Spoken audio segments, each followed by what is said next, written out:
What's up, gamers? Welcome back to another awesome episode of SigmaCast. I want to give a huge shout out to our sponsors. Use the code ETHAN to get Armand % off your next purchase. Thanks again to Taryn for sponsoring this video. My word's double entendre. So it's pronounced like double entendres.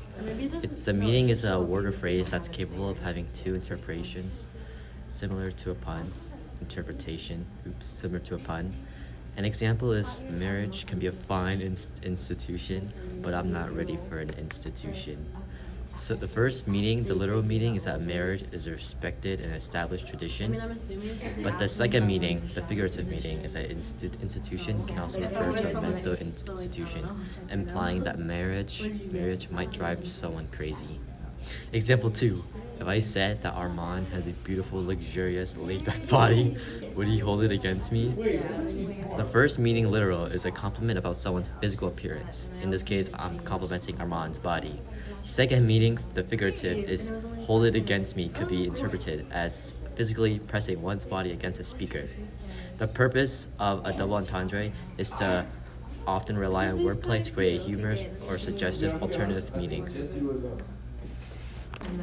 Epinelepsis is when the beginning of a clause or sentence is repeated at the end of the clause or sentence. So for example, Armand is my favorite person because he is Armand. So in that sentence, the word Armand is repeated at the start and end of the same sentence. Example 2, beards are my favorite since they remind me of Mr. Nozari's beard, which is why I want to grow my own. So even though it didn't start and end with the same thing, the clause started with beard and ended with beard, the first clause, which is why it's also an example of epinelepsis. So the purpose is that epinelepsis can be used to draw attention to words, concepts, or to create a sense of rhythm. Overall though, it's just used to emphasize ideas. Hey gang, today we're going to be talking about chiasmus. It's a rhetorical or literary figure in which words, grammatical constructions, or concepts are repeated in reverse order, in the same or modified form. For my first example, I thought of this little phrase, as I step into the light steps outwards to me. My second example was, while it is true that strength is pain, it is also valid that pain is strength.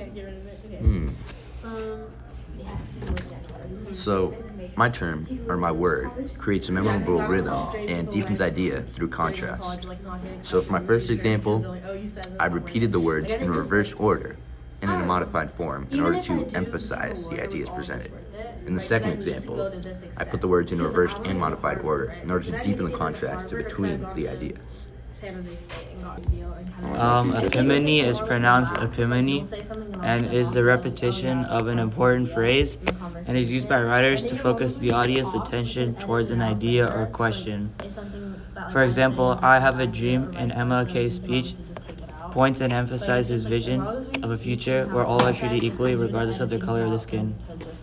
And my second example is in public servants' announcements when they say, stay safe, stay healthy, and stay informed. The stay is used to emphasize the importance of taking precautions. Overall, the purpose of epimonies is to use repetition as a point of focus or a focal point for an idea. Well guys, I think that's about it for today. Hope you all enjoyed our video. SigmaCast out.